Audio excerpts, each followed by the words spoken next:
stream anytime, anywhere with the free PBS app. It's hard to believe that for almost a century, what is now Millennium Park was a huge railroad yard right on our prized downtown lakefront. The rail yard wasn't very beautiful, but it inspired something beautiful across the street. The Chicago Cultural Center, built as the Chicago Public Library in 1897. The walls inside are encrusted with mosaic tiles in swirling designs, framing the names of famous authors and quotes in many world languages. So, how did the old railroad yard across the street inspire these mosaics? Well, those steam trains spewed tons of soot into the air that settled in thick layers inside the library. So mosaic tile was chosen for the decor in part because it was easy to clean. The walls sparkle as you move past them. The effect was created by laying the tiles at odd angles, part of an ancient technique called kosmati work. Climbing the marble stairs, you emerge into the former main hall of the library beneath the largest Tiffany Glass dome in the world.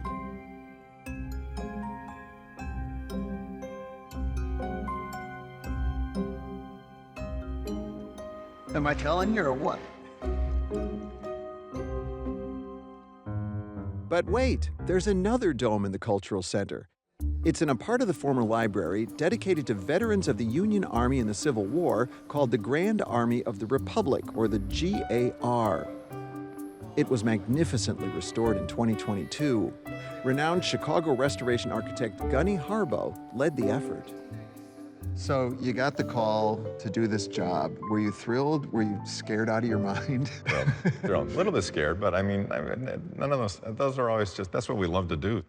The dome was covered over in the late 20s, early 30s, and they put concrete, precast concrete elements, because it had always leaked probably, and they covered it up.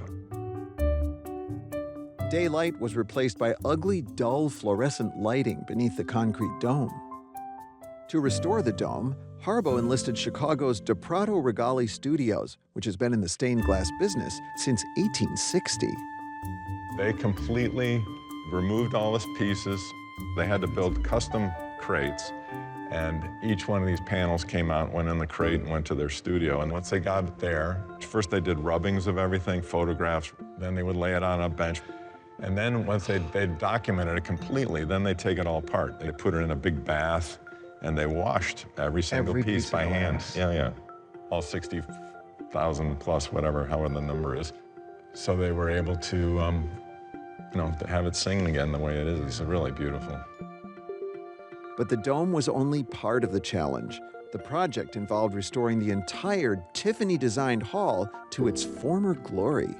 What condition was this place in when you got started?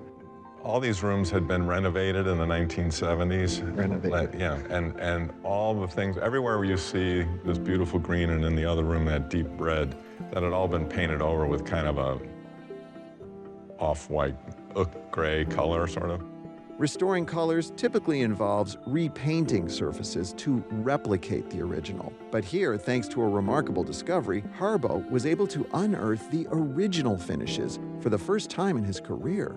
We spent about a year in discovery and research, and we were able to see that you could remove this overburden paint, and then this green paint, and in the other room the red paint, it was there. And that was like, whoa. But of course, all that paint had to be removed. That was the Herculean task of the crew that was in here for 6 months.